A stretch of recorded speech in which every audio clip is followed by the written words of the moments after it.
पिछले कुछ समय से स्टॉक मार्केट के अंदर आईपीओ की लगता है बौछार आ गई है। हर एक कंपनी अपनी आईपीओ लेकर आ रही है।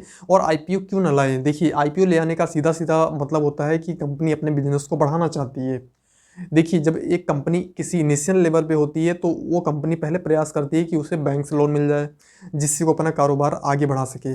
लेकिन जब बैंक से इतना एक लिमिट के लिए लोन मिलता है, यानी मान चलिए आपकी कोई कंपनी है जिसकी टोटल टर्नओवर 10 से 12 करोड़ रुपए है या 20 करोड़ रुपए के आसपास है, तो आप ये सोचते हैं कि चलिए बैंक से हम लोन लेते हैं और फिर अपने बिजनेस को आगे बढ़ाते हैं। तो बैंक आपको आपके बिजनेस को देखते हुए, आपके क्रेडिट स्कोर को देखते हुए आपको जो है उसके आधार पर आपको लोन देती है, जिससे कि आप अपने बिजनेस को थोड़ा सा ग्रो अप कर सकते हैं। लेकिन फिर आपको पैसों की ज़रूरत पड़ती है और फिर आपके सामने एक ही ऑप्शन बचता है कि अब पैसा जो है इक्विटी मार्केट से उठाया जाए।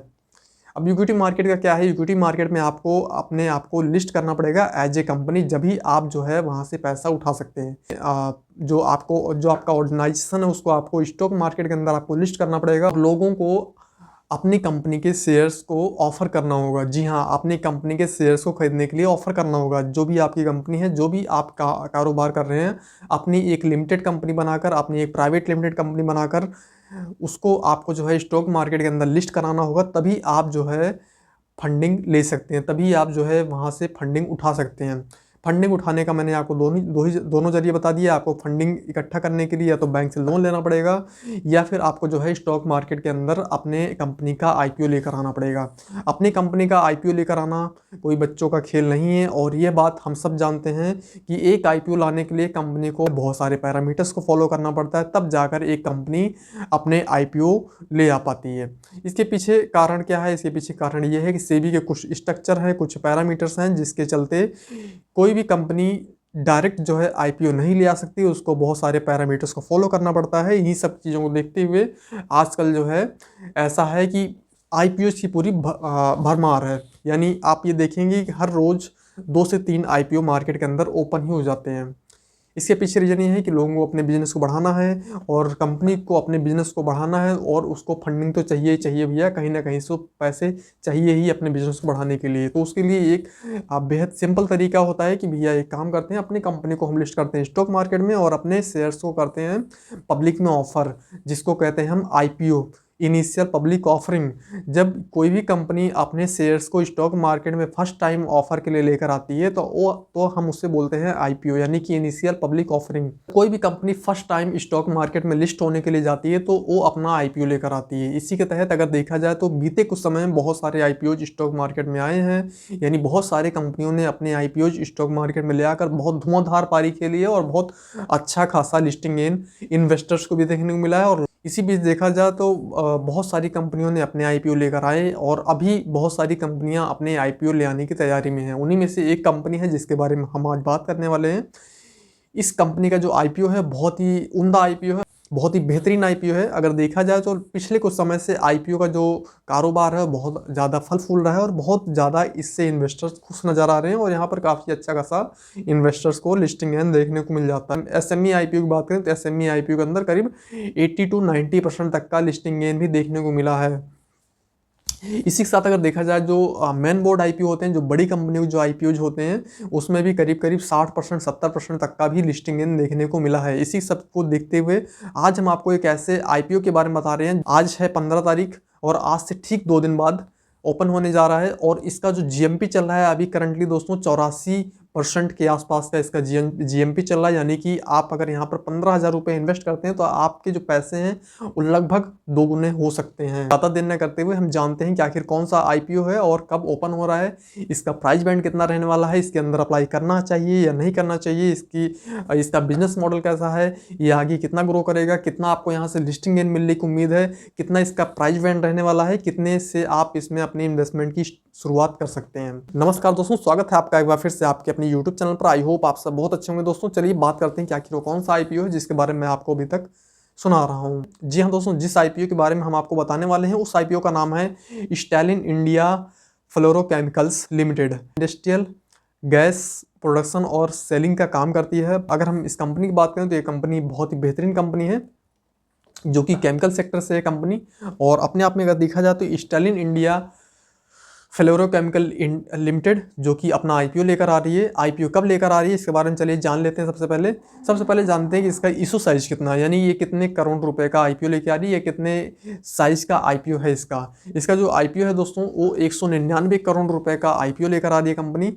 ये कंपनी टोटल 199.45 करोड़, करीब 200 करोड़ रुपए का ये आईपीओ है। इस आईपीओ की ओपनिंग डेट है कल, यानी कि 16 जनवरी 2025 से आईपीओ ओपन होगा और 20 जनवरी 2025 तक ये आईपीओ रहने वाला है।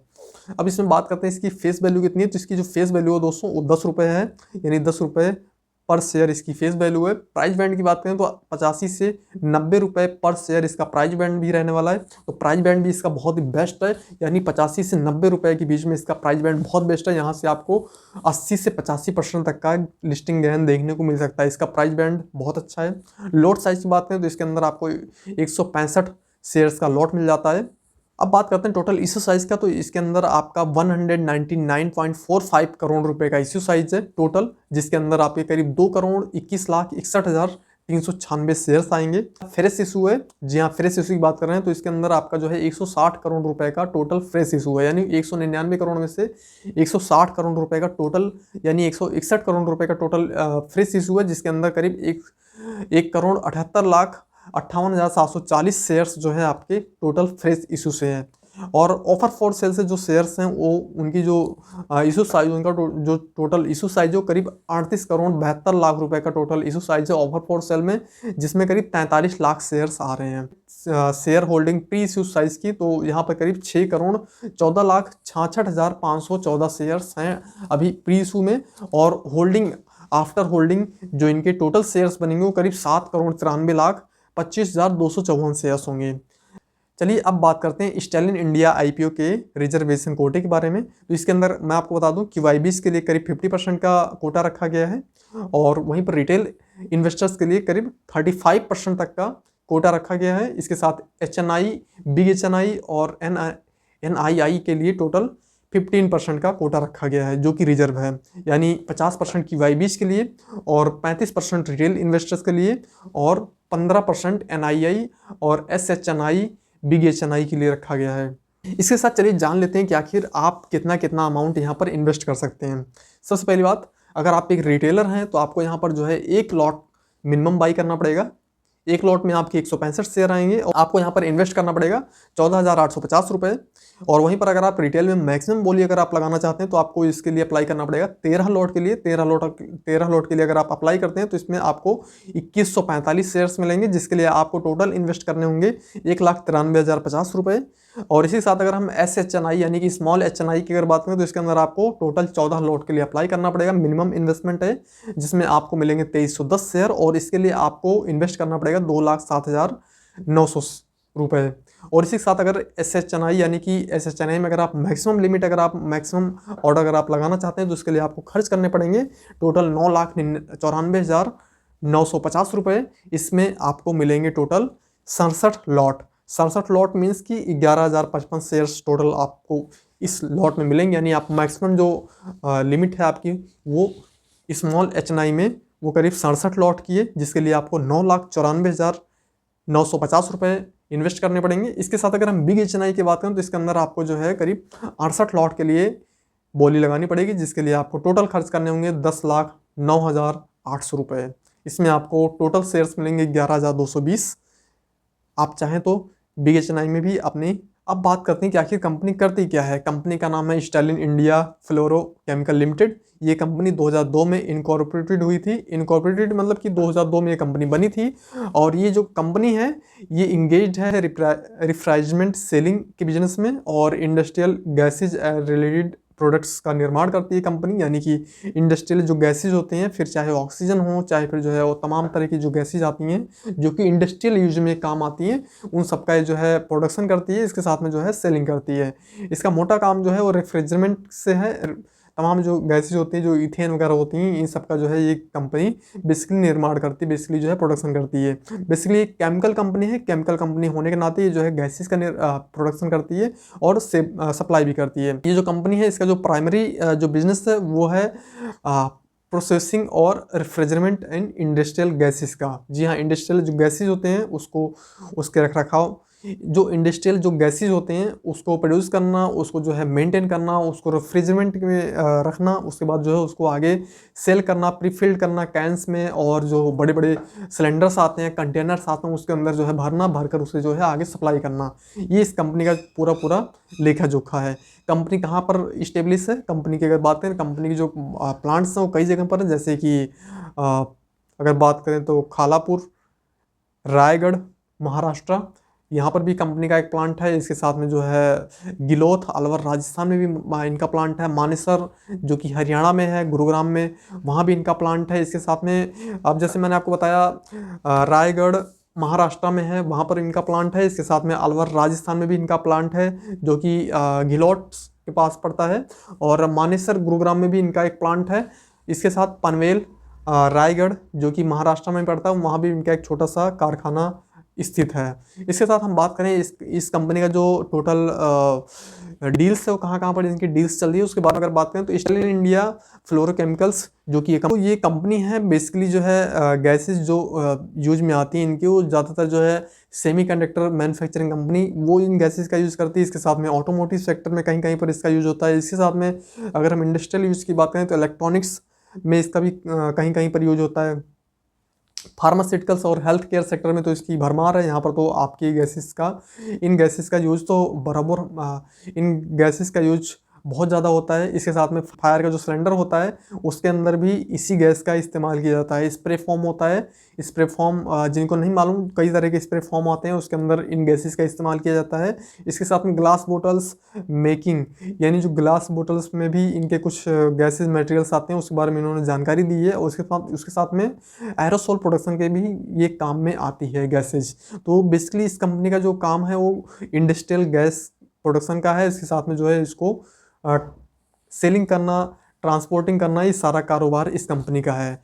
चलिए बात करते हैं कि आखिर इस कंपनी का डेटाबेस क्या कहता है, इस कंपनी के फाइनेंशियल्स क्या कहते हैं, तो उसके बारे में चलिए बात कर लेते हैं। देखिए 31 मार्च 2022 में जब इन्होंने अपनी फाइलिंग की थी तो उस समय इनका जो प्रॉफिट आफ्टर टैक्स था वो करीब 21 करोड़ 11 लाख रुपए का प्रॉफिट आफ्टर टैक्स निकला था। 2022 की बात बता रहा हूँ, 31 मार्च 2022 में। 2023 में 31 मार्च 2023 की बात करें तो तब 9 करोड़ 75 लाख रुपए का इनका टोटल प्रॉफिट आफ्टर टैक्स था। इसी साल 2024 में 31 मार्च 2024 यानी इसी साल करीब 14 करोड़ 79 लाख रुपए का इनका प्रॉफिट आफ्टर टैक्स था। इसी साल 30 सितंबर 2024 में जब इन्होंने फाइलिंग की थी तब इन्होंने यहाँ पर शो किया था करीब 16 करोड़ 57 लाख रुपए प्रॉफिट आफ्टर टैक्स इनको जो है हुआ था। इसके साथ अगर बात करें कंपनी के एसेट के बारे में, तो कंपनी की जो एसेट हैं वो रेगुलर बेसिस पे बढ़ रहे हैं।